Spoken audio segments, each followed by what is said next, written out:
Well, for 3 more weeks at a farm in rural Lodi, you can get lost in a trilobite. The trilobite is the defining feature of this year's corn maze at the Treinen family farm.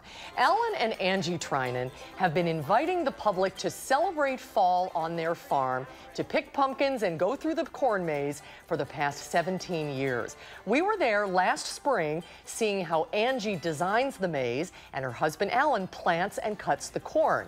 This year, for the first time ever, the Treinens accepted an outside idea for the maze.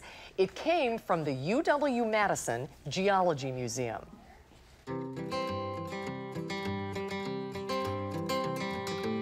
Do people ever get lost in the maze? All the time. They do? Yeah. Everybody gets a map that goes in there. Some people cannot read maps. They absolutely cannot read maps. And honestly, I was rather surprised to learn how many people don't even look at the map. They just want to go out there and wander around, just because it's fun. Yeah. And it's been great. The geology department's been out here and with their display and explaining all about it. And yes, we have gotten our share of geeks out, and it's been really fun. It's a lot of fun. It's been a worthwhile partnership. Oh, absolutely. We work at the Geology Museum, and we get 50,000 people through our doors every year, which is great. But we also look for places where we can go meet people, see people who don't come to the museum. And so we're always thinking about places that get a lot of people.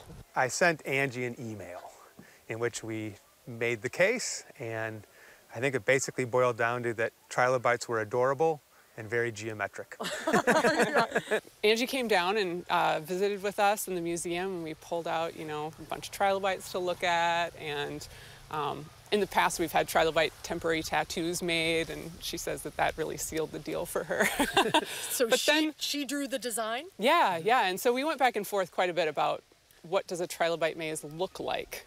She was on board for the theme, but then it's like, well, what is she going to design? And I think that a lot of it came down to being inspired by cabinets of curiosity, which are like the beginning of museums, these collections of objects that are interesting, and that's where she went with the maze. What is a trilobite?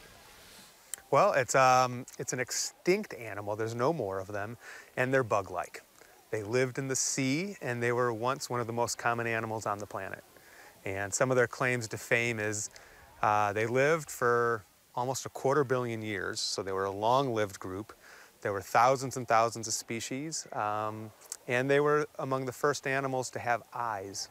So paleontologically speaking, they have that distinction. What is their significance in Wisconsin?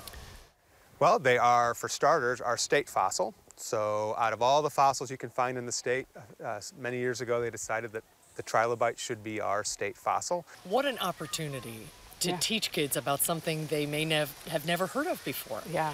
I think a lot of kids recognize it. They're like, oh, it's a bug, or, it's kind of creepy crawly something or other. And so it's fun to connect with some kids who might know it's a trilobite. And then for plenty of people who don't know about trilobites or about how different Wisconsin has been in the past, that's been really fun. We get a lot of like, whoa. We'll sometimes say like, oh, it left you speechless, or it took your breath away. It literally did those things to me for several seconds. And then for several seconds, it was just hard to see a dream in that was real now. Yeah. And then it makes me smile over and over and over again. This became a national story. Yeah. People from all over the country were talking about this. What was that like for you? I mean, that put the Geology Museum on the map. Sure, yeah. No, it's really gratifying. I mean, partially for the museum, but also for the Treinens. Science Magazine covered it, and it's the biggest scientific journal out there. And I got to see Angie the day she was interviewed by Science Magazine, and that just warmed my heart. I loved it. That's incredible.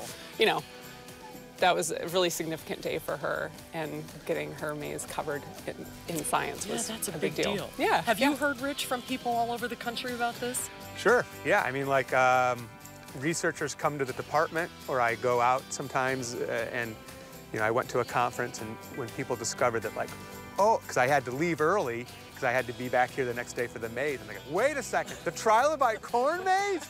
You're involved with that? Rockstar. And so it's great to see how far it got. and it even got picked up by the Smithsonian magazine, covered it. And I think it's also nice because it showcases that small museums can still do big projects. That's cool. Isn't that cool? The trilobite is the centerpiece, but the entire maze is a Wisconsin cabinet of curiosities, and it features things like the state rock. Do you know what the state rock is? Granite? Yeah, good job. And do you know the state mineral? Zinc? No, it's copper? galena. I didn't know it either, so don't feel bad. Yeah. What's a galena? That's the state mineral. In a bowl. I don't know. The maze will stay open until the second weekend of November.